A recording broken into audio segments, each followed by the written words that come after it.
The history of classical music. It is miraculous. The Middle Ages, also known as the medieval period, 450 to 1450 AD. We had Gregorian chant. It was basically a lot of men in a big church, and they were all chanting, started out as one note at a time, sounds like this. Famous composers from that period include Guillaume de Machaut and Hildegard von Bingen. And then you had Guido d'Arezzo, who was very important in teaching how to read music and write the music down, the notation system that we use today. And then you had troubadours, which were singers. Maybe they had a lute, and they would travel from town to town singing songs to people. And then you have the Renaissance from 1450 to 1600. Renaissance means rebirth. It was the rebirth of ancient Greek and Roman ideals. Choral singing obviously became much more harmonious during this point. We had composers like Giovanni da Palestrina, Josquin de Pré.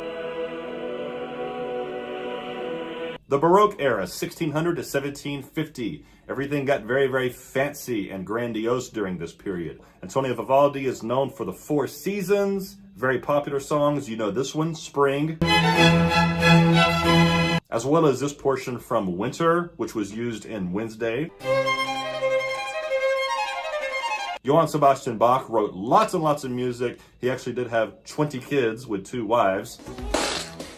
He wrote fugues and inventions. He would do all kinds of interweaving things like musical puzzles. 2 of his more famous pieces are Toccata and Fugue, aka Scary Dracula Haunted House Organ, and Cello Suite No. 1 Prelude. George Friedrich Handel wrote The Messiah, which lasts for about 3 or 4 hours. It's about the life of Christ. Oh, I hear cows mooing and donkeys braying and hens cackling, but I cannot hear a choir. Do you have one tucked away somewhere? The most famous song from that work is Hallelujah Chorus. Hallelujah. Another very famous one is For Unto Us a Child is Born. Then you had the classical period, 1750 to 1820. This is when they were starting to get a little more simple and balanced and neat and organized. Not quite as fancy and grandiose as the Baroque period was. The 3 most famous composers of the period, Franz Joseph Haydn, who was the father of the symphony. Here's a portion from his Surprise Symphony. He was also the father of the string quartet, violin, violin, viola, cello, for much smaller settings. It was called chamber music. Wolfgang Amadeus Mozart, the child prodigy, was extremely smart and talented, especially at a very young age. He was already writing operas and touring Europe, playing violin on the harpsichord before he was even 10 years old. Astounding. It was beyond belief. Here's Mozart's Queen of the Night aria from the Magic Flute, very popular. And here is his work for piano, Turkish March. And Ludwig van Beethoven. He was known for being deaf. How did he write music? He could hear fine when he was younger. He wrote music, he performed. And then as he got older, into his 20s, he started to lose it, went totally deaf, but his brain still worked fine, so he could still write music.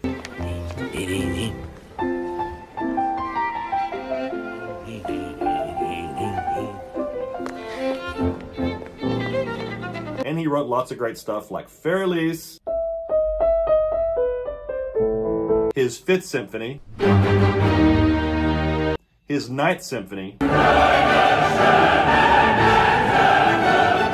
and Moonlight Sonata. Romantic period lasted from 1820 to 1900. It was much more emotional than the classical period. Everything was more and more. The loud was louder, the soft was softer, much more drama going into it, much more stories happening. One of my favorite pieces ever is The Elf King by Franz Schubert, about a scary elf who comes to haunt a boy while he's riding horseback with his father through the woods. My father. Frédéric Chopin, a wonderful pianist from Poland. He wrote lots of very famous piano pieces, including this well-known Nocturne. Richard Wagner, one of the first composers who started to get away from the concept of tonality. Like, whoa, what's happening here? Where's the key? Where are we going? He wrote lots of famous operas, such as The Ring, Lohengrin, and Tristan and Isolde. Peter Tchaikovsky, who wrote lots of wonderful melodies from ballets such as Swan Lake, and of course, the Nutcracker. The Impressionist period at the end of the Romantic period from 1870 to 1900 was all about atmospheres and creating worlds of sound. Claude Debussy and Maurice Ravel were the two most important Impressionist composers.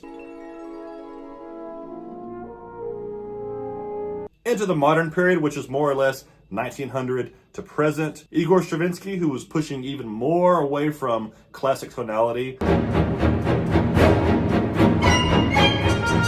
Then we have Gustav Holst, who wrote about the planets. Ralph Vaughan Williams, who wrote about the lark ascending. John Cage, who wrote 433, which is 4 minutes and 33 seconds of silence.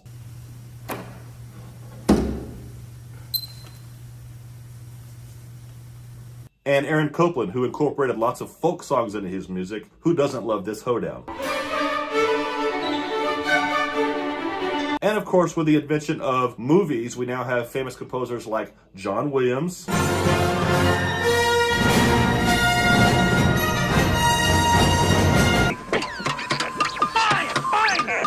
R2, and Danny Elfman.